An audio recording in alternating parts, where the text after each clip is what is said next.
말씀 에스겔서 33장 7절에서 9절입니다. 자, 7절입니다. 인자야, 내가 너를 이스라엘 족속의 파수꾼으로 삼음이 이와 같으니라. 그런즉 너는 내 입의 말을 듣고 나를 대신하여 그들에게 경고할지어다.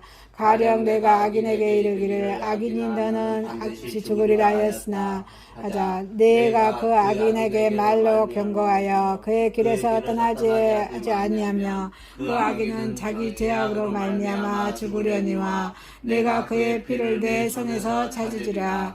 그러나 너는 악인에게 경고하여 돌이켜 그의 길에서 떠나라고 하되 그가 돌이켜 그 길에서 떠나지 아니하며 그는 자기 죄악으로 말미암아 죽으려니와 너는 내 생명을 보존하리라. 아멘. 마태복음 14장 15절에서 20절입니다.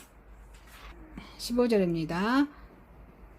저녁이 되며 제자들이 나와 이르되 이곳은 빈 들이요 때도 이미 저물었으니 무리를 보내어 마을에 들어가 먹을 것을 사 먹게 하소서.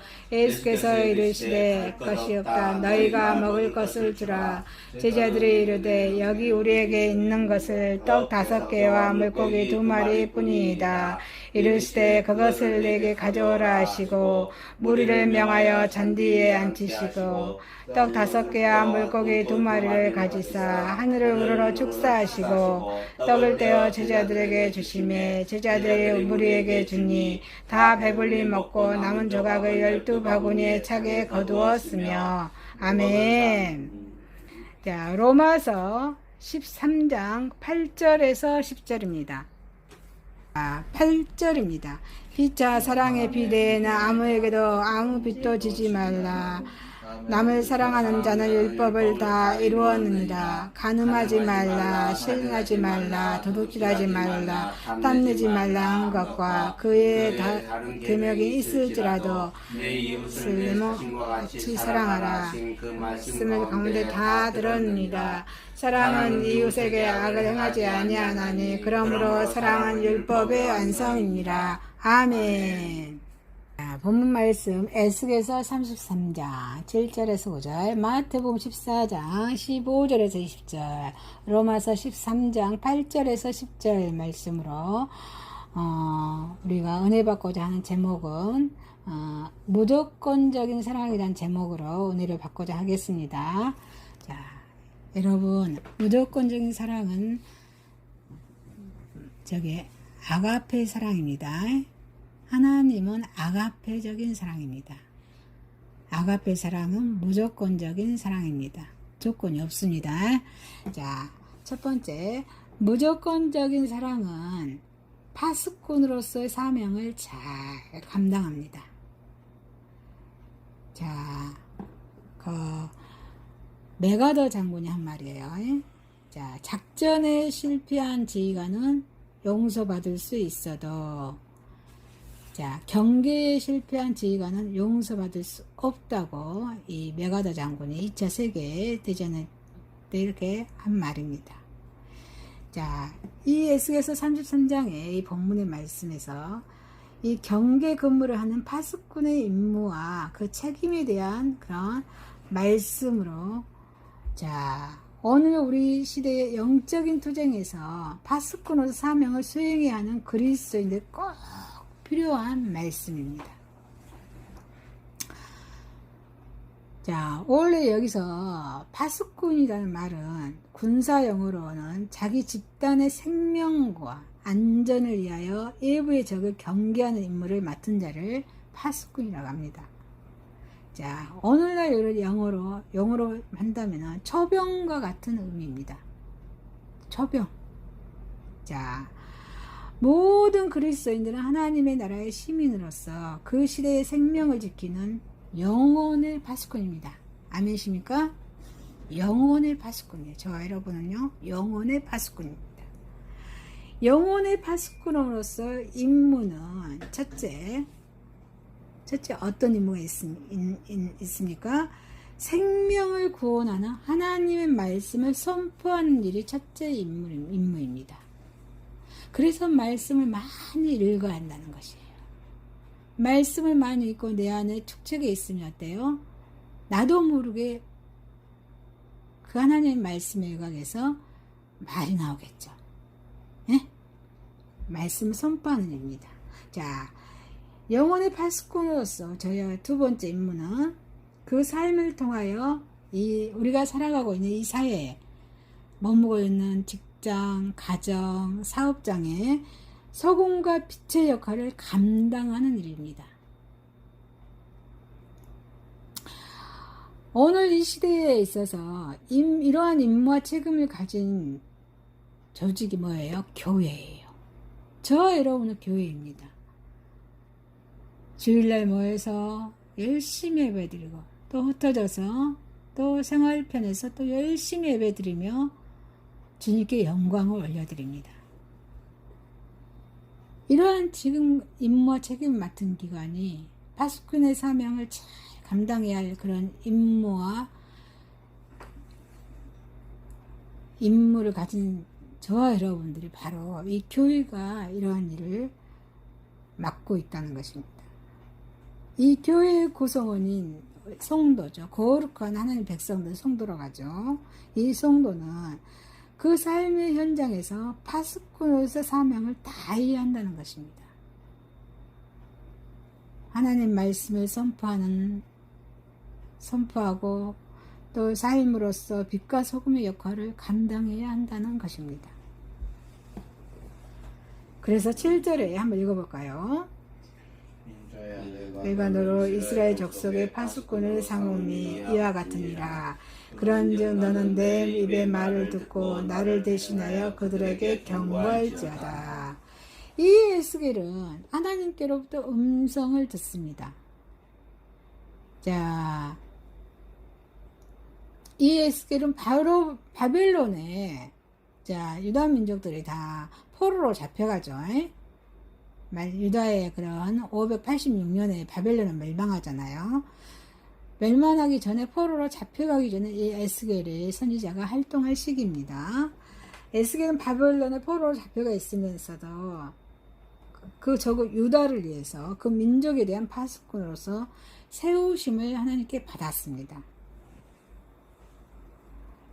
그리고 또 모세는 어때요? 출애굽 시대에 이스라엘을 지키고 또 인도하는 파수꾼으로 세우심을 받은 사람이 모세입니다. 또 엘리야와 엘리에서는 북이스라엘, 북왕국. 북왕국 이스라엘이 정치적으로나 도덕적으로, 종교적으로 이기 때 파수꾼 세우심을 받은 사람이 엘리야 선지자, 엘리사 선지자입니다. 또 이사야는 히스기야 왕 때 아스로부터 남왕국 유다를 지키기 위해서 세우심을 받은 파수꾼입니다. 북이스라엘이 아수르에 멸망을 하죠. 예? 남유다를 지키기 위해서 이 활동한 선지자가 누구예요? 이사야 선지자였습니다. 또 에레미야와 에스겔은 유다왕국 종말기에 있어서 그 민족을 지키기 위한 파수꾼으로 임명받은 사람입니다. 에레미야, 에스겔이 그랬어요. 그래서 그리스도인은, 저와 여러분은 어때요? 이 모든 그리스도인들이 그 시기에 그 시대에 있어서 영혼의 파수꾼을 세우심을 받기 위해서 선택된 믿음의 사람들입니다. 자, 그런 모든 그리스도인들은 그 시대와 그 시대의 사람들을 각성하기 위해서, 각성시키기 위해서 임명된 파수꾼들입니다.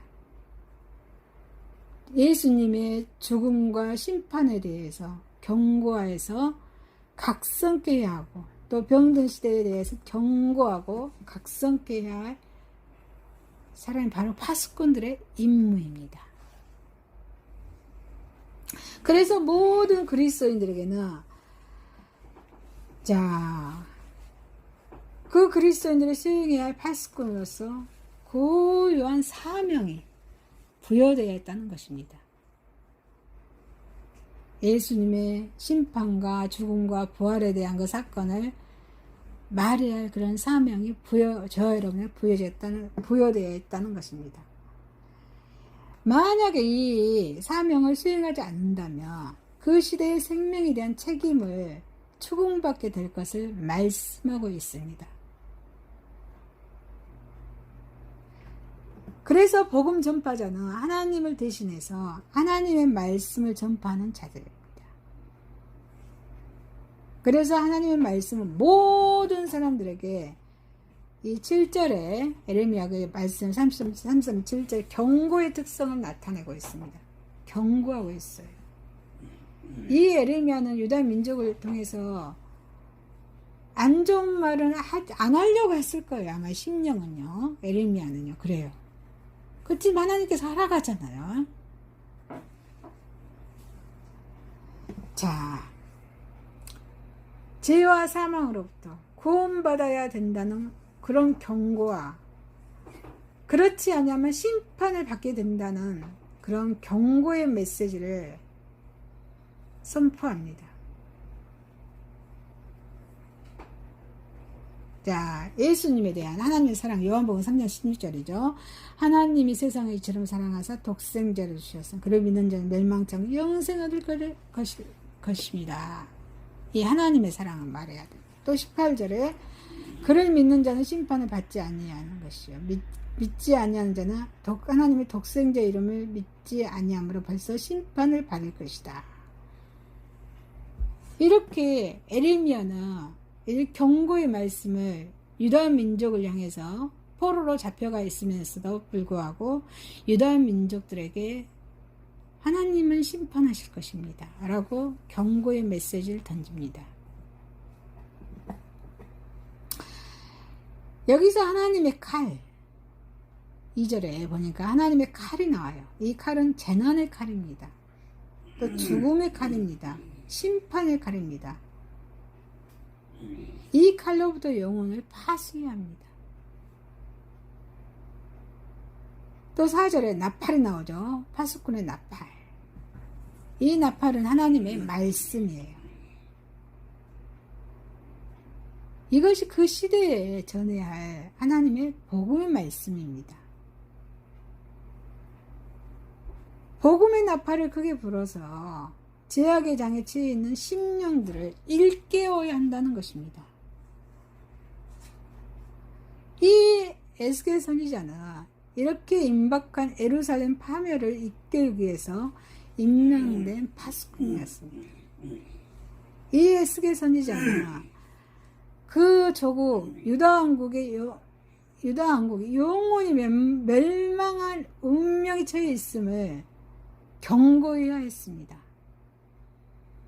그렇지 않으면 조국과 민족 파멸의 책임을 추궁받게 될 것이라고 하나님으로부터 압력을 받고 있습니다. 이 하나님의 압력이 아니라 주님의 하나님의 명령입니다. 수행하지 아니하면 안 되는 그런 지상 명령의 말씀을 에스겔은 받고 있었습니다. 그래서 마가복음 16장 15절 말씀하시죠. 너희는 온 천하에 다니며 만민에게 복음을 전파하라. 이 하나님의 심판의 칼이 임하는 그 시기는 어때요? 사회의 도덕적 타락이 극심할 때입니다.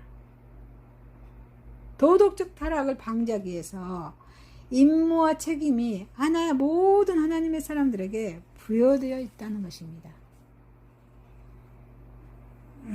그래서 그리스도인은 이 시대의 사회의 일원으로서 그 사회를 떠나서는 살 수가 없습니다.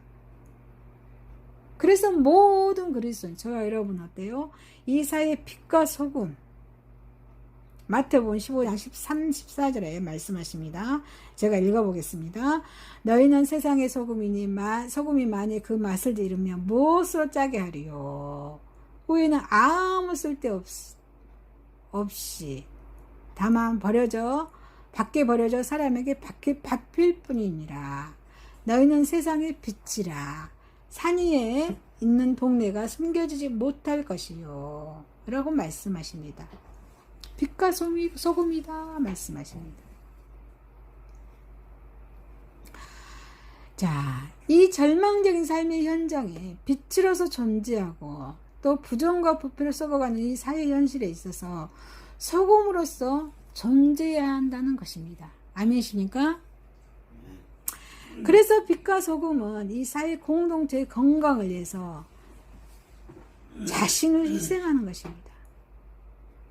봉사하는 삶을 가리킵니다.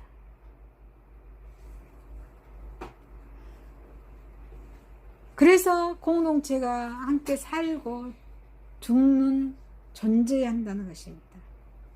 함께 살고 죽는 존재가 되어야 한다 이 말씀. 그래서 건전한 국가와 사회의 특징은 어째요? 사회 정의 구현에 있습니다. 이게 우리 그리스도인이 참 중요해요. 내가 머무는 곳, 내가 머무는 동아리, 삶의 현장 너무너무 중요합니다. 윤리적 기강이 확립되고 부의 이상적인 분배가 실현되고 인간의 기본권이 보장되고 복지사회의 건설과 그 유지 발전을 위해서 그리스도인들은 사회 정의의 파수꾼으로 존재해야 한다는 것입니다. 아니십니까? 이웃을 생각해라 이 말씀이에요.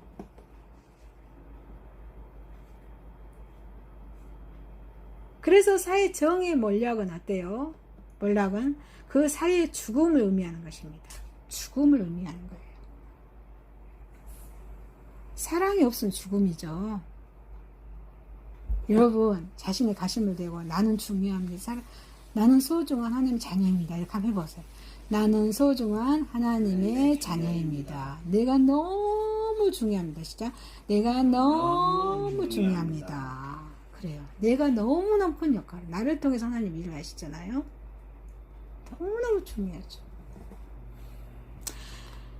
그래서 모든 그리스도인들은 다윗왕 앞에 서있던 나단 선지자와 같아야 돼요. 어때요? 다윗이 밧세바를 범하죠. 자기 부하의 아내를 범하죠. 그런데 그걸 누가 지적을 하죠? 나단 선지자가 와서 지적을 합니다. 아닙니다.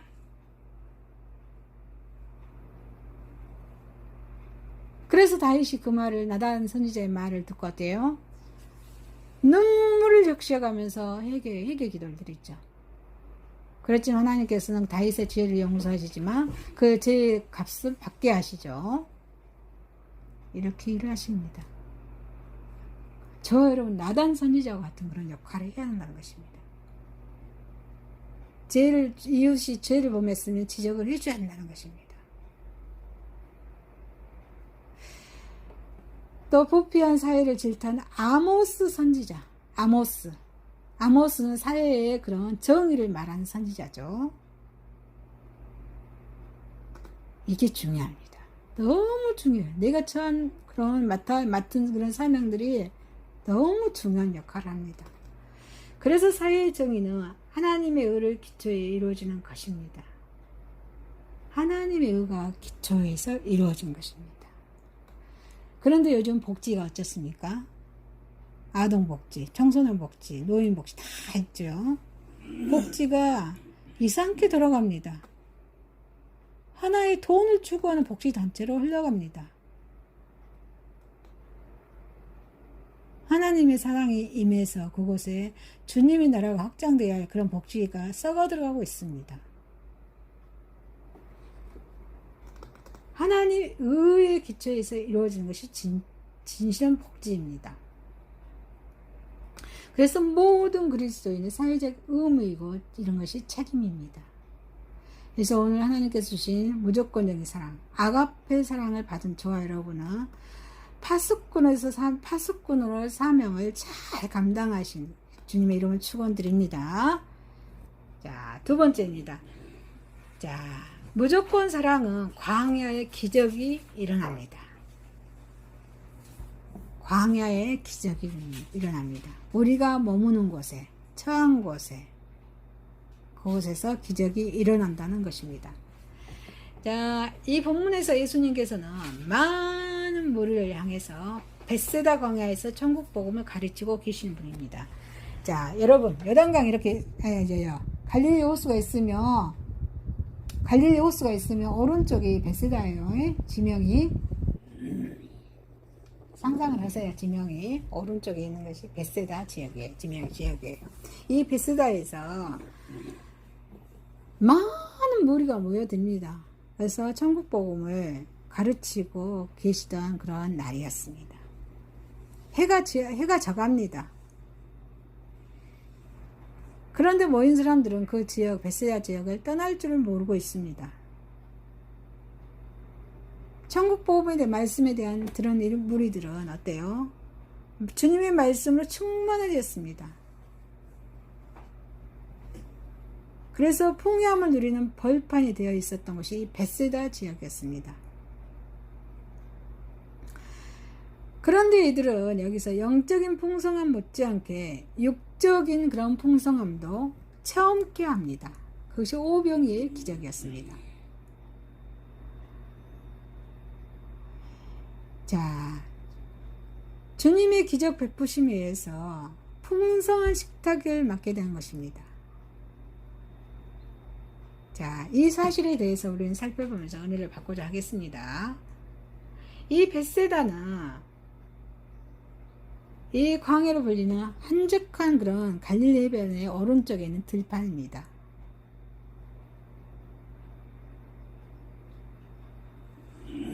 우리는 이 기적적인 식사가 예루살렘 시내에서나 부유한 자의 잔치집에서 일어나지 않았음을 주목해야 합니다.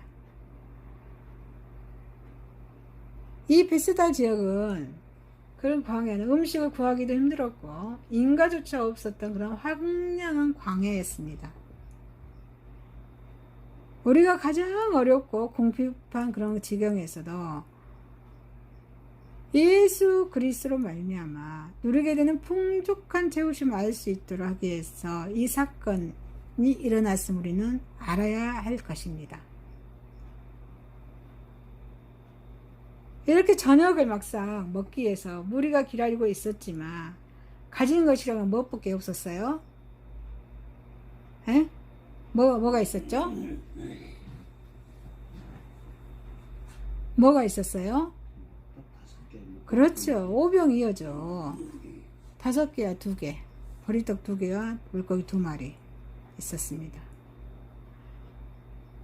이것도 한 소년이 가져다 준 그런 도시락이었습니다.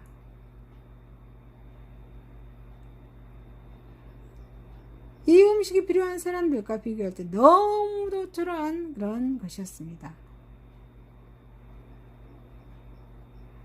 그런데 이 무리들은 잔치집에서 얻어먹는, 부잣집 잔치집에서 얻어먹는 그런 음식보다도 더 풍족하게 즐겁게 어때요? 식사를 합니다.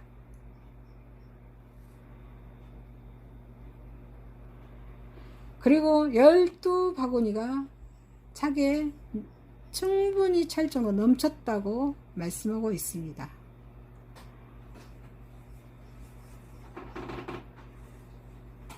떡과 물고기로 주님과 더불어서 풍성한 애찬식을 거행했던 것입니다. 이 기적을 체험하기 위해서 많은 무리들은 먼저 해야 할 일은 그 자리를 정돈하고 음식을 나눌 수 있는 형태로 모여들어야 했습니다. 준비를 했다 이 말이에요. 준비. 이 준비가 너무 중요합니다. 여러분, 우리가 영의 양식을 먹을 때 준비가 필요해요. 마음의 준비가 필요해요.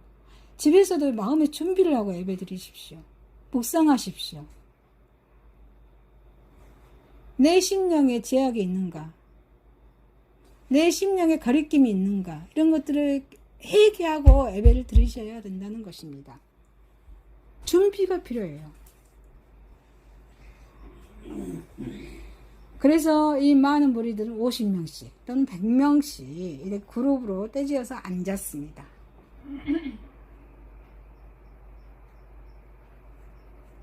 아마 저 유대인들의 음식을 먹는 그 자세, 그 누운 모습들은 잔디에 떼지어 앉은 그런 양들과도 같아 보였습니다. 우리는 이와 같이 주님께서 우리에게 역사하실 수 있는 준비를 해야 될 줄 믿습니다. 준비를 해야 돼요. 준비요. 말씀을 드리기 전에 찬양을 드리기 준비가 너무 중요해요. 주님께서는 이 주님의 그런 신적인 기적을 아무 곳에서나 준비되지 않는 상태에서는 기적을 일으키지 않으십니다. 왜? 받을 그릇이 안 되기 때문에 그 기적을 일으키지 않으신다는 것입니다. 받을 만한 그릇이 돼야 기적을 일으키신다는 것입니다. 아멘이십니까? 받을 만한 그릇이 되십시오.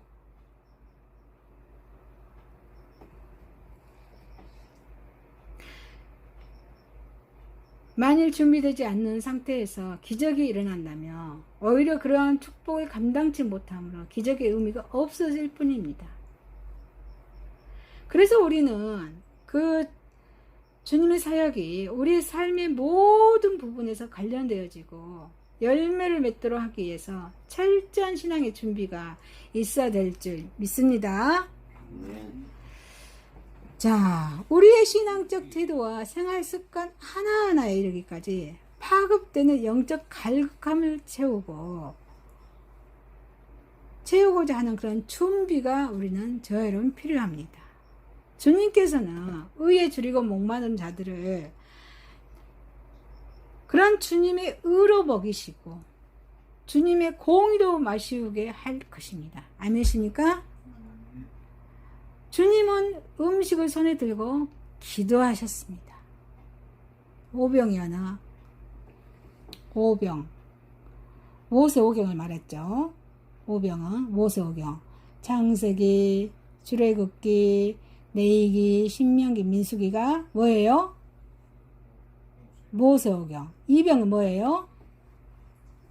오병, 이어는 구약과 신약을 말합니다.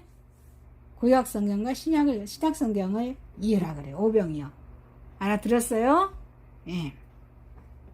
그래서 주님께서는 이 음식을 들고 오병이어를 들고 기도하십니다.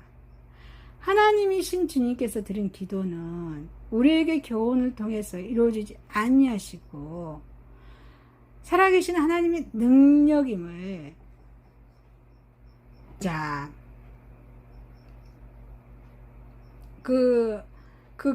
교훈하는 바가 하나님이신 주님께서 드린 기도는 우리에게 교훈하는 바가 아주 큽니다. 이 눈앞에서 일어나게 될 실질적인 그런 떡의 증거나 물고기 증거가 마술적인 신비를 통해서 이루어지지 아니하고 살아계신 하나님의 능력임을 알게 하셨습니다. 하나님의 능력임을 알게 하셨습니다. 그래서 또한 그들은 날마다 대하는 그 식탁이 하나님의 은혜로 말미암아 오는 것임을 가르쳐서 진정한 그런 생활에 감사가 있게 하려는데 이 기적이 그 목적이 있습니다. 보리떡과 물고기는 주님의 손으로부터 어때요? 어떻게 흘러갑니까? 12제자에게로 흘러갑니다. 그래서 제자 12제자로 흘러가서 또 제자들 손을 통해서 누구한테 분배가 돼요? 무리들에게 분배가 됩니다. 자, 이것은 복음의 동역자를 통해서 그리스도의 복음이 증가됨을 보여주는 장면입니다. 여러분, 그래서 하나님의 기적은 저와 여러분을 통해서 흘러간다는 것 말씀입니다. 아멘이십니까? 그래서 자부심을 가져야 돼요. 자, 가슴에 손을 대고 자부심을 가집시다 해봅시다. 시작. 자부심을 가져야 돼. 나를 통해서 복음이 흘러간다고 말씀하셨잖아요.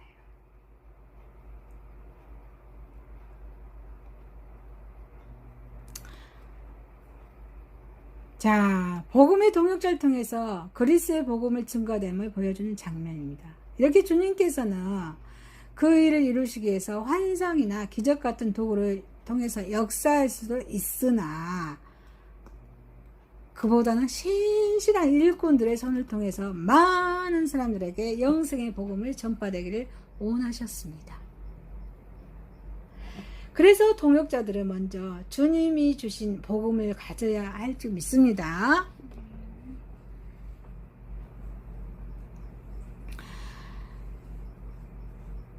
이 이 복음이 없으면 아무에게 나눠줄 수 없고 자기도 먹을 수가 없습니다. 그래서 우리는 우리의 생명의 온천이 예수 그리스도에 두고 있음을, 다른 사람을 예수 그리스도에 두고 있음으로 인해서 다른 사람들에게 배부르게 할 수 있고 또 그리스도를 알릴 수 있습니다. 아멘이십니까? 네. 그래서 그곳에는 아무리 모자라지 않았습니다. 저런 예수님께서 와서 복음을 받는 자는 결코 줄이지 않는다고 말씀하십니다. 시편 37편 19절 말씀에 그들은 환난 때 부끄러움을 당하지 아니하며 기근의 날에도 풍족할 것이나 라고 말씀하십니다. 이 복음을 받고서도 여전히 기갈을 느낀 채 머물러 있다며 이 기갈을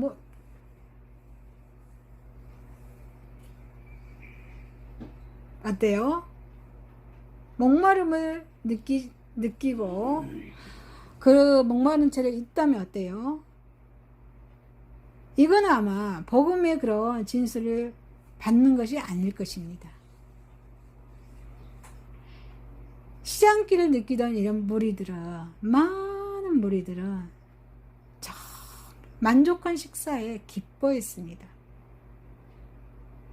그래서 주님을 모신 대잔치를 아주 기뻐했습니다. 그러나 이 주님의 말씀 먹지 않은 자는 어땠어요? 이 먹음의 음식의 풍족함을 누릴 수가 없었습니다. 자, 오늘날도 복음을 받는 자들은 찬송을 할 수 있습니다. 찬송을 할 수 있음으로 인해서 평강을 누리게 됩니다. 자, 평강을 누리고 풍족하지만 받지 않는 자들은 어때요? 여전히 줄일 수밖에 없다는 것입니다. 여러분, 저와 여러분은 아가페 사랑을 받은 자입니다. 무조건 사랑을 받은 저와 여러분은 이 광야에서 기적이 일어나고 있음을, 저와 여러분은 가정과 삶의 터전과 직장과 어느 곳에 있든지 이 광야에서 기적이 일어나고 있음을 깨달으시길 주님의 이름으로 축원합니다. 네. 자, 세 번째입니다. 무조건적인 사랑은 이웃을 사랑합니다. 자, 로마서 13장에 이 유대 율법 학자들의 하나님에 대한 사랑은 놀라운 것이었습니다. 로마서는 바울이 쓰셨죠. 바울이 썼습니다. 자, 방대하고 복잡한 율법을 다 준수했던 것도 하나님께 대한 사랑 때문에 그렇습니다. 이 율법 학자들의 그런 범한 실수는 지나친 하나님에 대한 사랑과 율법의 잘못된 해석으로 인해서 어때요? 이웃에게 하나님의 사랑보다는 율법을, 간용보다는 형벌을, 용서보다는 비난을 퍼부음으로써 하나님에 대한 사랑을 인간의 사랑으로 이제 연결시키지 못했다는 것이 이 오점입니다. 하나님만 사랑하는 거예요. 이웃을 내 몸과 사랑하지 않는 것이 오점입니다. 이 바울 사도는 본문에서 유대 율법 학자들의 그 어떤 각오를 지적하면서 하나님께 대한, 인간에 대한 사랑으로 나타내야 한다는 사실을 이 바울은 말씀을 선포합니다. 하나님의 사랑이 인간으로 나타내야 됩니다. 이 예수 그리스도의 십자가를 나타내는 거예요. 나타내고 있습니다. 하나님 사랑을 하고 이웃을 사랑하라. 이 선포합니다. 이 사도 바울이 이걸 지적합니다.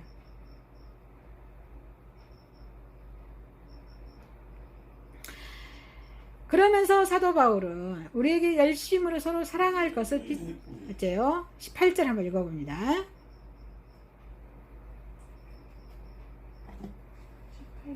8절 로마 12장 아무 빚도 지지 말라. 그래요. 아무 빚도 지지 말라. 사랑의 비대에는 아무 빚도 지지 말라 하셨습니다. 보증도 쓰지 말고, 우리가 보증 쓸 때는 그 보증 쓴 그 내용도 우리가 다 책임을 지겠다 이 뜻이잖아요. 그런 믿음이 있으면 보증 쓰십시오.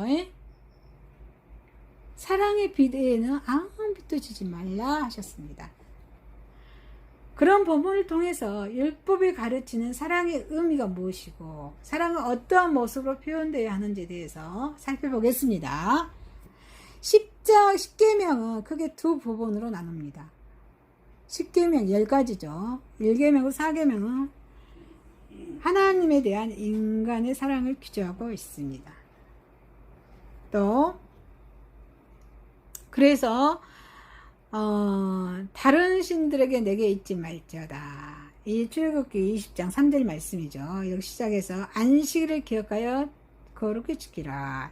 출애굽기 20장 8절에 이렇게 마무리하고 있는데 모든 하나님과 관계된 것으로서 인간의 하나님을 지극히 사랑할 것을 요구하는 그런 율법입니다. 하나님은 인간이 자신만을 사랑하며 다른 우상을 사랑하지 말 것을 명령하셨습니다. 하나님께서 복 주시는 날까지 사랑함으로 하나님께 대한 사랑을 최우선으로 두도록 항상 명령하셨습니다. 이 10계명의 명령과 인간의 삶은 하나님을 사랑함으로 시작되고 또 어때요? 끝맺어야 한다고 말씀하고 있습니다. 하나님께 대한 철저한 사랑은 모든 구원의 시작입니다. 그래서 출애굽기 20장 2절에 나는 너를 애굽 땅 종 되었던 집에서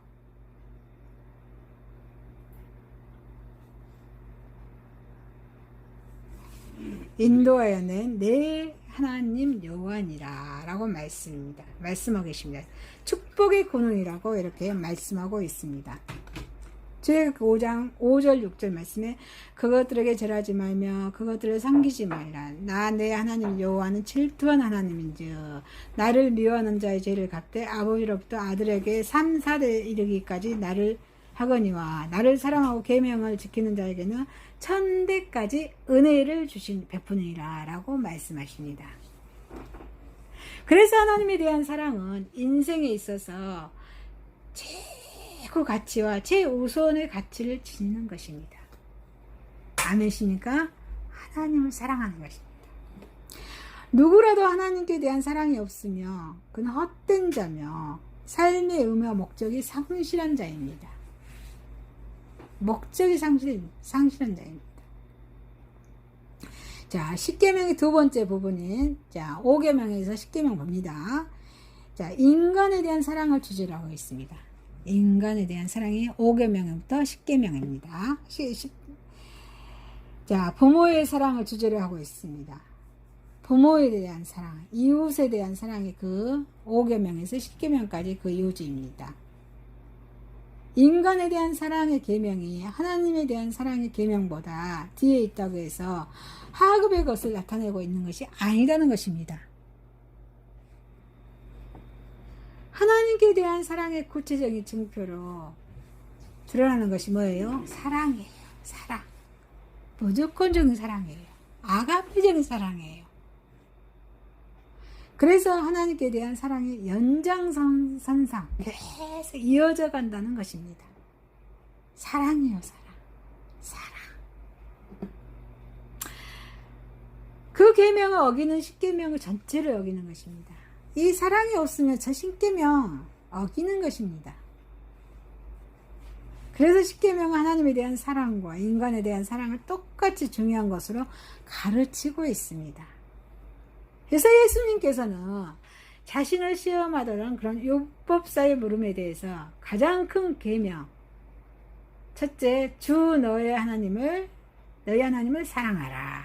둘째, 내 이웃을 내 몸과 같이 사랑하라고 마태복음 22장 34절에서 39절 말씀하고 있습니다. 한번 읽어볼까요? 마태복음 22장 34절에서 39절.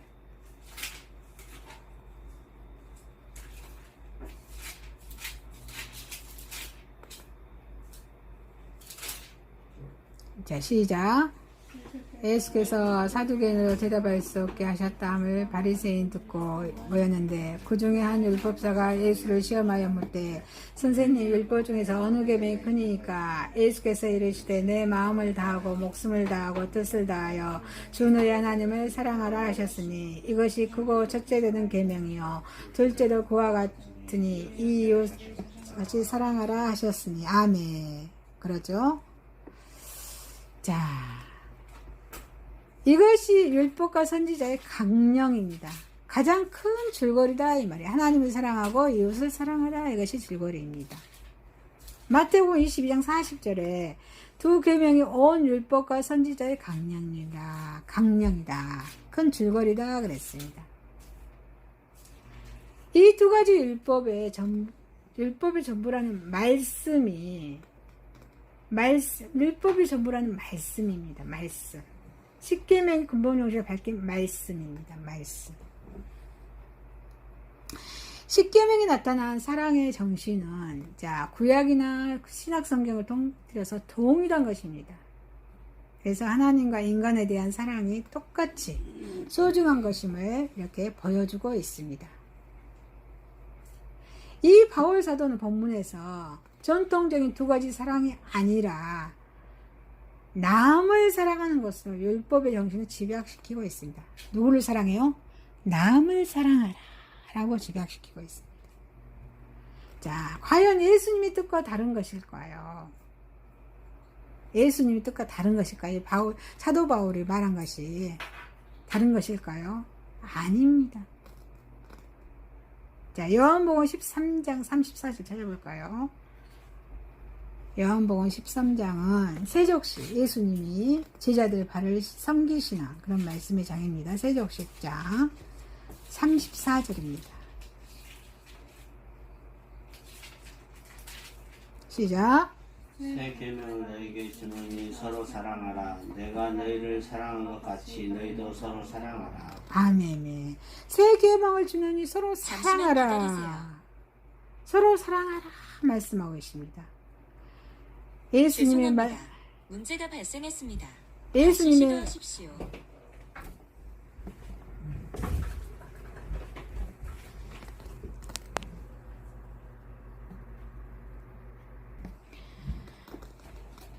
예수님의 말씀과 일치하는 것입니다.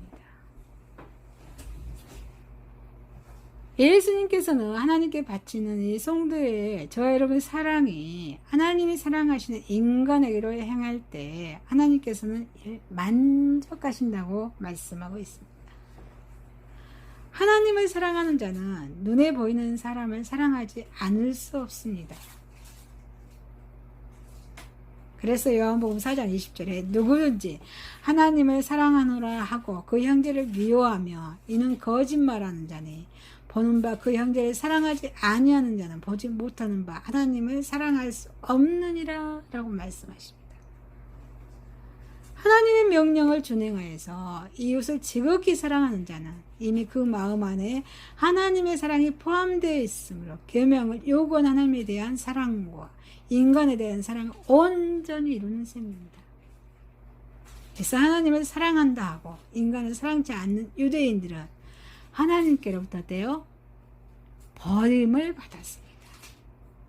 그래서 예수님께서는 지극히 작은 저 소자에게 베푸는 것이고 자신에게 베푼 것이라고 말씀하셨습니다. 마태복음 25장 40절에 임금이 대답하여 이르시되 내가 진실로 너희에게 이르노니 너희가 여기 내 형제 중에 지극히 작은 자 하나에게 한 것이 곧 내게 한 것이니라 하시고. 여러분, 우리가 삶의 터전에서 지극히 작은 자에게 주님께 드려지는 마음으로 섬기시는 저와 여러분 되시기를 축복합니다.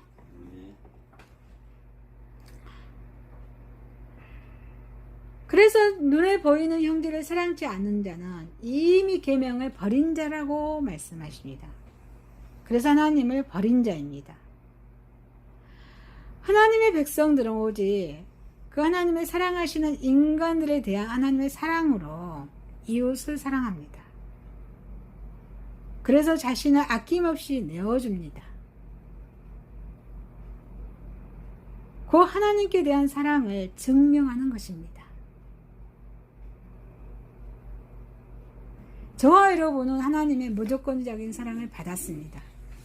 아가페 사랑을 받았습니다. 무조건적인 사랑을 받은 저와 여러분은 이웃을 사랑하시길 주님의 이름으로 축원드립니다. 말씀을 마치겠습니다. 무조건적인 사랑은 파수꾼으로 사명을 감당합니다. 무조건적인 사랑은 광야의 기적이 일어납니다. 무조건적인 사랑은 이웃을 사랑합니다. 기도드리겠습니다. 하나님 아버지, 주님의 무조건적인 사랑은 무조건적인 사랑, 아가페 사랑을 받은 저와 우리는 파수꾼의 사명을 잘 감당하게 하시고 날마다 광야에 내가 직장에 처한 가정이나 사업장이나 내가 처한 곳에 어느 곳에 있든지 간에 기적이 일어나게 하시고 기적이 일어나고 있음을 깨닫게 하여 주시고 또 이웃을 사랑하며 섬기며 살아가게 하여 주옵소서. 예수님의 이름으로 기도드리옵나이다. 아멘.